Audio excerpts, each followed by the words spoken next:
तो दोस्तों पिछली वीडियो में हमने सीखा था प्रश्नावली 1.1 को सॉल्व करना, जिसमें हमने सीखे थे समुच्चय के रोस्टर रूप और समुच्चय निर्माण रूप। आइए अब बात करते हैं हम प्रश्नावली 1.2 की, जिसमें दोस्तों हम पहले बात करेंगे कि रिक्त समुच्चय क्या होता है।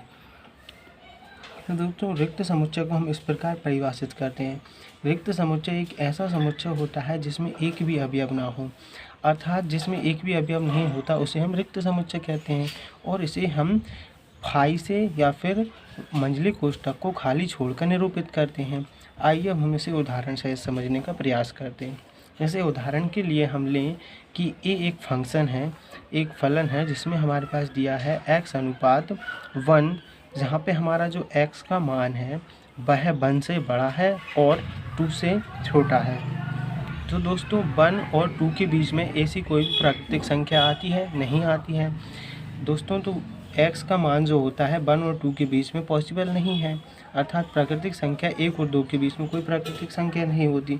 तो इस प्रकार के फलन को हम रिक्त समुच्चय कहते हैं। आइए अब हम बात करते हैं कि परिमित समुच्चय क्या होता है और अपरिमित समुच्चय क्या होता है। तो दोस्तों ऐसा समुच्चय जो या तो रिक्त हो या जिसके अवयवों की संख्या निश्चित होती है तो उसे हम परिमित समुच्चय कहते हैं, अन्यथा उसे हम अपरिमित समुच्चय कहते हैं। दोस्तों इसका अर्थ यह है कि यदि उसमें अवयवों की संख्या रिक्त है या फिर निश्चित है तो उसे हम परिमित समुच्चय कहेंगे, और इसमें अवयवों की संख्या निश्चित नहीं है, कम ज़्यादा होती रहती है, तो हम उसे अपरिमित समुच्चय कहेंगे। दोस्तों इसे उदाहरण के द्वारा हम समझने का प्रयास करेंगे। इसे लिखा है सप्ताह के दिनों का समुच्चय। दोस्तों सप्ताह के दिनों का समुच्चय हम देखें तो सप्ताह के दिन होते हैं 7, जो कि दोस्तों निश्चित होता है, तो दोस्तों इसे हम परिमित समुच्चय कहेंगे। इसी प्रकार उदाहरण नंबर 2 देखें हम, तो जिसमें लिखा है जी किसी रेखा पर स्थित बिंदुओं का एक समुच्चय। दोस्तों किसी रेखा पर जी बिंदुओं का समुच्चय इस प्रकार हो सकता है कि किसी भी रेखा पर बिंदुएं तो कहीं पर भी हो सकती हैं, तो उसको हम परिभाषित नहीं कर सकते या निश्चित नहीं है कि कहाँ पर है। तो दोस्तों यह क्या आ जाएगा, हमारा अपरिमित समुच्चय में आ जाएगा। इसी प्रकार हम बात करते हैं दोस्तों समान समुच्चय क्या होता है। तो दोस्तों यदि समुच्चय ए का प्रत्येक अवयव समुच्चय बी के प्रत्येक अवयव के बराबर होता है तो दोस्तों हम उसे समान समुच्चय कहते हैं। उदाहरण के लिए अगर हम देखें कि ए में 3 अवयव दिए हमारे पास ए वी सी, जिसमें हम देखें कि फलन बी में हमारे पास 3 अवयव दिए वी सी ए, अर्थात इनके आंतरिक अगर हम देखें तो इनमें अवयवों की संख्या समान है। ए इसमें दिया है, ए इसमें दिया है, बी इसमें है, वी इसमें भी है, सी इसमें दिया और सी इसमें भी है। तो दोस्तों इसी प्रकार हम परिभाषा से अब हम प्रश्नावली 1.2 को सॉल्व करेंगे। तो आइए आते हैं प्रश्न क्रमांक 1 पर दोस्तों, जिसमें प्रश्न क्रमांक 1 में लिखा है निम्नलिखित में से कौन से रिक्त समुच्चय के उदाहरण हैं बताइए। तो हमें प्रश्न क्रमांक 1 में रिक्त समुच्चय के उदाहरण बताने।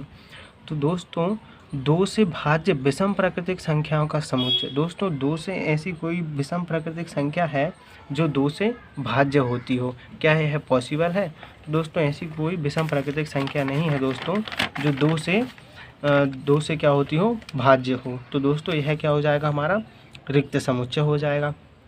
इसी प्रकार हम बात करें सम अभाज्य संख्याओं का समुच्चय। तो दोस्तों सम अभाज्य संख्याओं का समुच्चय भी किस में आ जाएगा, हमारा रिक्त समुच्चयों में आ जाएगा। रिक्त समुच्चयों में नहीं आएगा, क्योंकि सम अभाज्य संख्याएं होती हैं, उन्हें हम काउंट कर सकते हैं।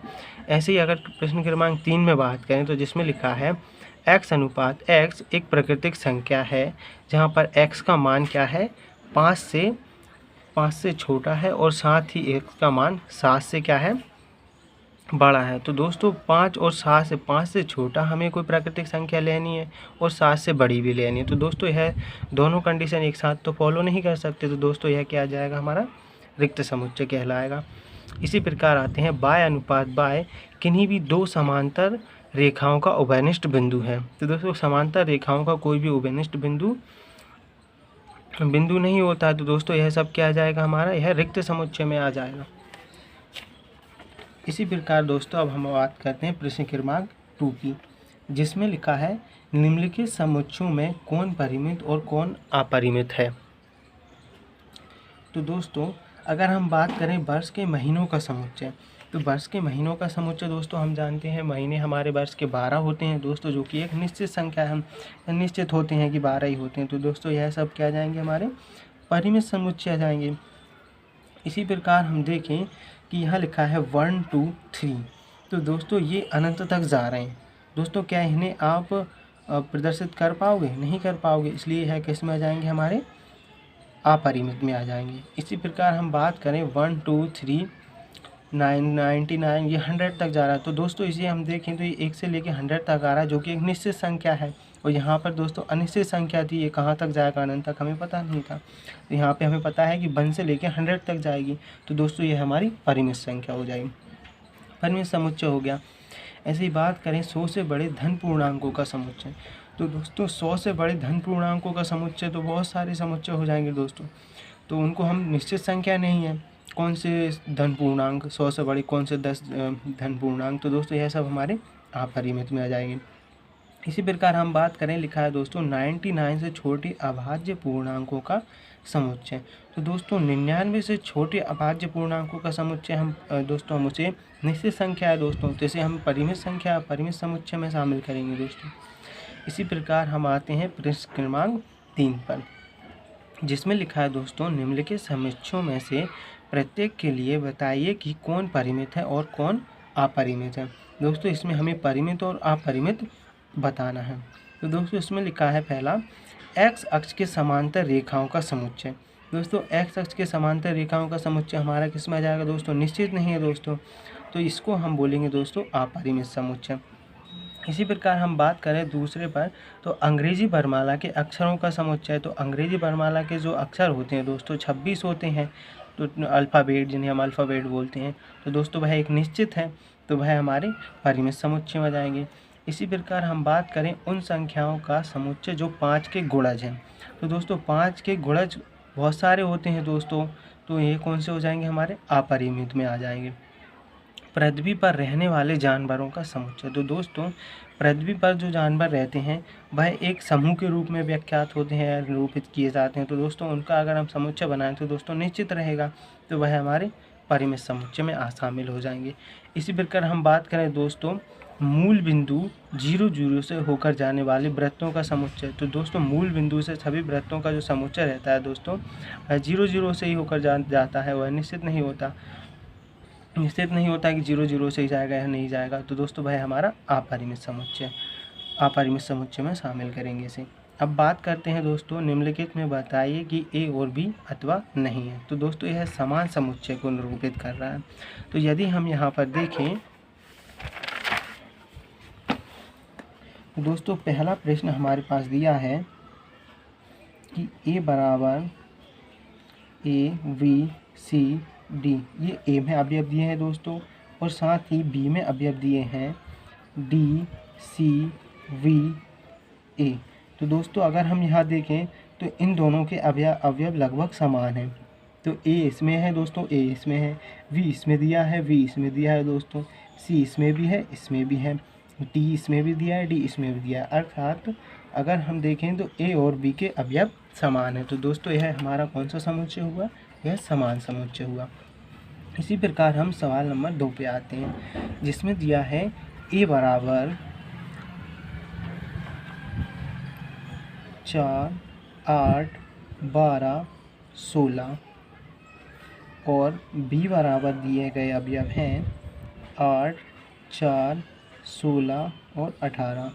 तो दोस्तों यदि हम यहाँ पे देखें तो 4 इसमें दिया है दोस्तों, 8 इसमें भी दिया है दोस्तों, किंतु 12 इसमें है लेकिन 12 इसमें नहीं दिया है। अर्थात ए के अवयव बी के समान नहीं है। तो दोस्तों इसे हम इस तरह से लिख देंगे, ए बराबर नहीं है बी के। इसी प्रकार आते हैं हम प्रश्न 3 पर, इसमें लिखा है ए के फंक्शन हमारे पास दिए हैं दोस्तों, ए बराबर 2 4 6 8 10, और दोस्तों बी बराबर दिया है हमारे पास x अनुपात x सम धन पूर्णांक है। और दोस्तों इसमें हमारे पास x के जो मान रहेगा वो 10 है, और 10 से कैसा है, छोटा है दोस्तों। तो अगर 10 से छोटा सम धन पूर्णांक की हम बात करें दोस्तों, तो हमारे 2 4 6 8 10 दोस्तों हमें 10 तक लेने थे समधन पूर्णांक। तो दोस्तों हमारे समधन पूर्णांक 2 से शुरू होकर 10 तक के बीच में यही रहते हैं दोस्तों। तो x का मान हमने देखा दोस्तों 10 लेना था और 10 से कम लेना, तो अर्थात यहाँ पे हमारे जो b का फलन b के प्रत्येक अवयव a के बराबर है दोस्तों। तो हम इधर इसको लिख सकते हैं a बराबर b। इसी प्रकार हम दोस्तों बात करें प्रश्न क्रमांक 4 की, जिसमें लिखा है x अनुपात x संख्या 10 का एक गुणज है। तो इसमें हमारे a का जो फलन रहेगा वह दोस्तों 10 के क्या रहेंगे, गुणज रहेंगे। और फलन b में हमारे पास दिया है कि 10, 15 दोस्तों यह स्टार्ट हुए हैं 10, 15, 20 और 25। तो दोस्तों अगर हम 10 के गुणज की बात करें तो 10 दूनी 20 दूनी 30 आता, किंतु यहाँ पर 15, 25 दिया जो कि हमारे 10 के गुणज में नहीं आता। तो दोस्तों ये ए का प्रत्येक अवयव बी के प्रत्येक अवयव के बराबर नहीं होगा, क्योंकि इसमें हमारा 15 शामिल नहीं होगा दोस्तों, 25 शामिल नहीं होगा दोस्तों ए में। इसी प्रकार हम बात करते हैं प्रश्न क्रमांक 5 की, निम्नलिखित समुच्चय युग्म समान है, कारण सहित बताइए। कि इन्होंने कहा है कि जो निम्नलिखित में क्या निम्नलिखित समुच्चय युग्म समान है, हमें यह पता करना है कि ये युग्म दिए गए हैं यह समान है तो क्यों है, इसका कारण बताना है। तो दोस्तों हमारे पास 5वें प्रश्न का पहला सवाल दिया है a बराबर 2 और 3 तथा b बराबर दिया है x अनुपात x समीकरण x² + 5x + 6 का एक हल है। तो दोस्तों इसे हम x² + 5x + 6 बराबर 0 का एक हल है। तो दोस्तों अगर हम b के मान निकालें इसे सॉल्व करके, तो इसे हम इस प्रकार तोड़ेंगे 3x + 2x बराबर 0। तो दोस्तों अगर हम यहाँ ध्यान से देखें, इसको तोड़ने के बाद हमारे पास x के मान इस तरह से निकलेंगे। दोस्तों इन दोनों कंडीशन में अगर हम देखें, यहाँ हम +6 बराबर 0। तो दोस्तों इन दोनों में से हम देखें तो इसमें से कॉमन x आ रहा है, तो दोस्तों यहाँ पे बचेगा हमारा x + 3। और दोस्तों यहाँ से हम 2 कॉमन ले लेंगे तो यहाँ बचेगा x + 3 बराबर 0। तो दोस्तों यदि हम देखें तो यहाँ x + 2 और x + 3 ये हमारे कॉमन बिंदु होंगे और इनके बराबर में 0 रहेंगे, अर्थात हमारे लिए जो x का मान मिलेगा दोस्तों वह क्या मिल जाएंगे, x + 2 बराबर 0 और x + 3 बराबर 0। तो दोस्तों x के मान होंगे -2 और x बराबर होगा -3, अर्थात हमारे जो b के मान मिलेंगे दोस्तों वह होंगे -2 और -3। तो क्या a के अवयव 2 और 3 b के अवयव के बराबर हैं दोस्तों, नहीं है। तो यह क्या नहीं है दोस्तों, a का प्रत्येक अवयव b के अवयव के बराबर नहीं है, क्योंकि यह बिंदु माइनस में और यह प्लस में है। इसी प्रकार हम बात करें दोस्तों इसके प्रश्न क्रमांक 2 की, दोस्तों जिसमें दिया है हमारे पास a बराबर x अनुपात x शब्द फॉलो का एक अक्षर है। शब्द किसका अक्षर है दोस्तों, तो यह शब्द